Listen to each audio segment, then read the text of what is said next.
Okay, so picking back up here with learning objective, or at least the first part of learning objective 6, assessing the risk of material misstatement, and that, I'm sorry, that should actually say 13-6. All these should actually say 13 for the chapter. Anyway, so assessing the risks of material misstatement. So this is basically putting together the inherent risk and the control risk after we've tested it, after we've evaluated the design. So what kind of things could go wrong? Obviously, you can have a misstatement in the acquisitions piece, and so a very common fraud is you take repair and maintenance expenses that really don't have an incremental value above what's already on the books. We're really just getting the asset back to its normal operating capacity. But if you take those expenditures and capitalize them, right, basically make them an asset instead of an expense, then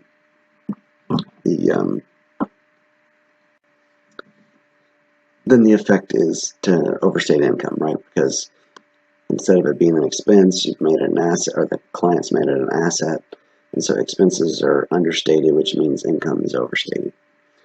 And obviously, what's the weakness? Basically, it's tone at the top, right? It's what the incentives, the incentive structure of the firm, kind of that control environment piece, like we've alluded to before. Whereas an error could be, someone erroneously did that, so possibly,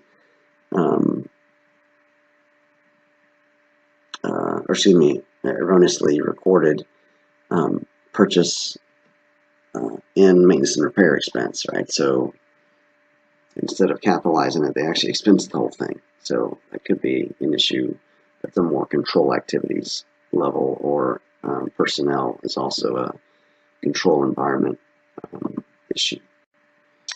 Let's see. Failure to record retirements. So the asset's been discarded. So a new asset was purchased, but then the old asset was discarded. And here the lack of value is, they're basically saying it has lost its value, but they didn't record it, the retirement, right? And so that's an issue where we basically have a transaction that's occurring, right, this retirement, without corresponding accounting record.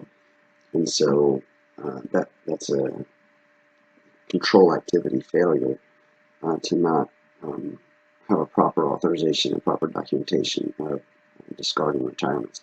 And again, we don't want that to happen, because the asset still could have, even though it doesn't have any book value left, it may still have some actual value. Let's see. The last one is just around a gain that was recorded, where it's hard to figure out if there actually was a gain or not. So in this case, you exchange one fixed asset for another fixed asset, and that exchange doesn't have what it means by commercial substances. Basically, we don't have a great sense of what we could have actually traded the asset for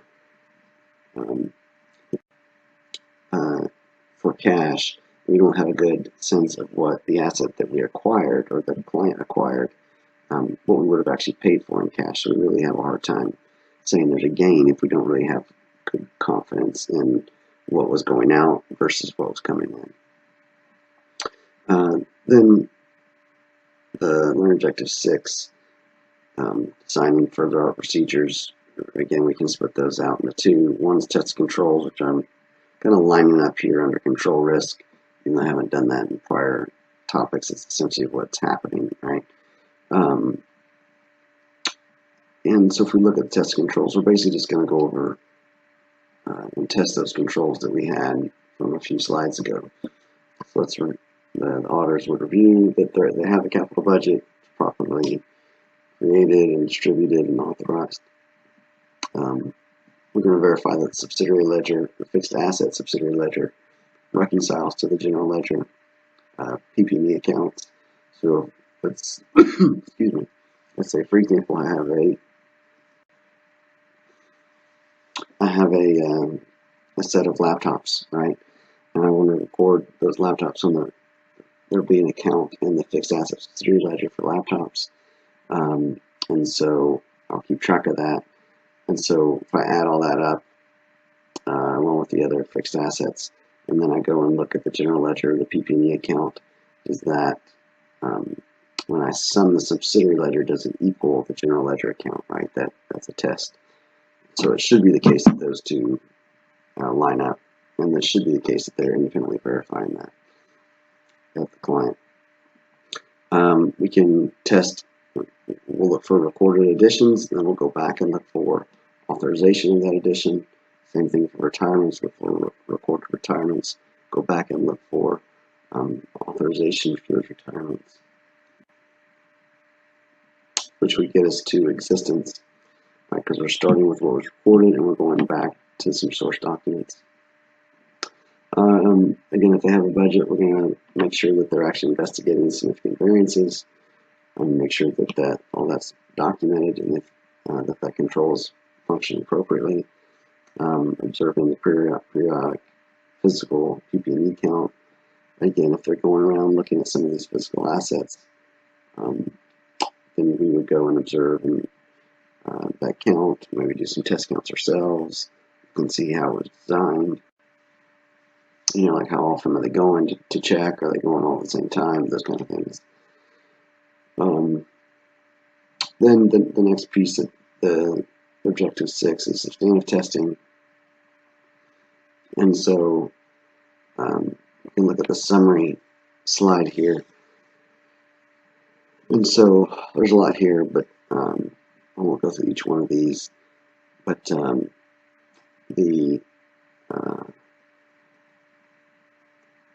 first one, we're obtaining a summary analysis of changes in PP&E, and changes in PP&E, and reconcile it to the ledgers. So that would get us to, I don't like the way that's worded actually. For valuation, then when I'm thinking about valuation, right, is largely going to be around depreciation. Well, historical cost first, that I record the fixed asset at historical cost, because that'll show up on the balance sheet. Look and see if the depreciation is being calculated appropriately, because that's going to get me to the accumulated depreciation, which will net out the gross PP&E, right? So that'll help me on that side. That's why also this provision, let's see, the provision for, it's taking a minute. There we go. The provision, there we go.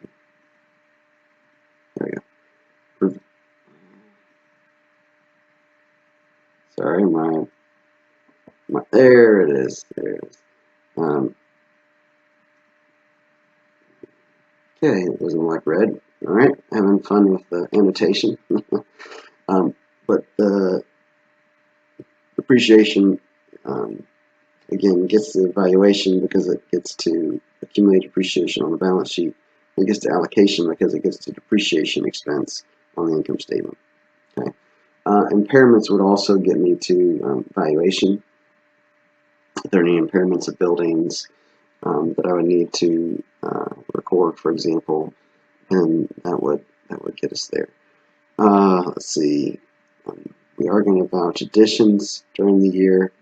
And so what that means is I'm going to look in the subsidiary ledger for additions, find what assets were added, and then go back and find the original documentation.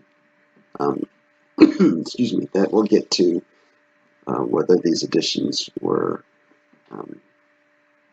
recorded correctly, whether they actually are valid, and looking at the contracts will also help me to verify the right that the client has a right to the asset as well. If I'm looking at whether it was recorded correctly based on those original items. I'm going to get to accuracy, and also valuation will get me there as well. And then this physical inspection is definitely going to get to existence and rights as well. Cutoff will also, because I'm looking at these additions, I'll make sure, for example, if they're showing something at the end of the fiscal year, and I go back and see, for example, when did the client actually take ownership or custody of the asset or the equipment or the building, that'll help me make sure that I don't have a cutoff problem. All right. Okay. All right, so let's clear that out. Let's take a look at some of these others. Yeah, if you want more words around the substantive testing, this slide will give you more words. Same thing for looking at repairs and maintenance. Same thing related to that non-monetary asset. Impairment, I just want to mention a couple things. This is largely a review relative to intermediate. I don't know if it's intermediate 1 or 2. But we're reviewing these long-lived assets for impairment. And,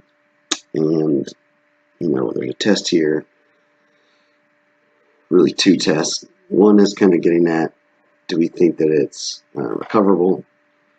Or do we think that it's impaired? And then we need to look to see what the amount that we think is recoverable. Is it less than the estimate of our future cash flows? And so there's a 2-step process, essentially getting to whether or not we need to write something down to fair value or not. There is a problem on that 1336 as practice if you would like to do that. But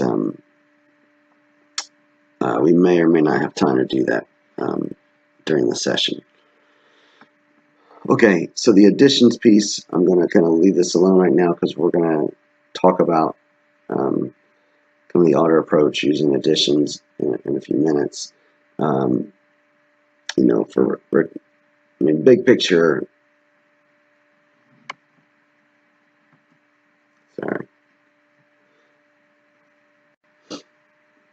Big picture is what I kind of mentioned before in terms of they're saying they've increased PP&E. Well, let's go back and find some original source documents, go back and actually check some of the assets or a sample of the assets to make sure they actually exist, to make sure, and then make sure that everything was recorded correctly and accurately as well.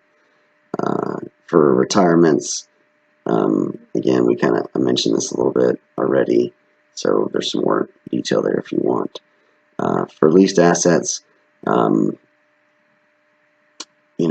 of the big important things we're going to be doing is we're going to spend a lot of time looking at these lease agreements because this is really going to dictate a lot of how the accounting is done in terms of the characteristics of the lease.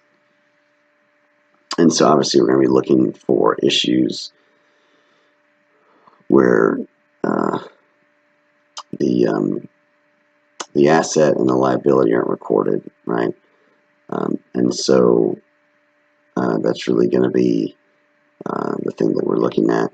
Leasehold improvements is also an area that you have to be careful about. There's depreciation associated with those. That's basically saying we've got a building that we're leasing, but we've made certain improvements to it, or the client has made certain improvements. And so there's value there. The firm is going to have value or receive benefits for several years. You have to make sure the depreciation is over the useful life or to the end of the lease, whichever is first. Some analytical procedures we can do, and again, remember, that's looking at kind of summarized information. It's not looking at transaction level information if we're talking about an analytical procedure. And so one of the really helpful ones, right, is looking at the plant assets relative to some output, right? If you're talking about equipment, obviously, if it's a building, that's not going to help you. But if it's equipment, that's producing some units, then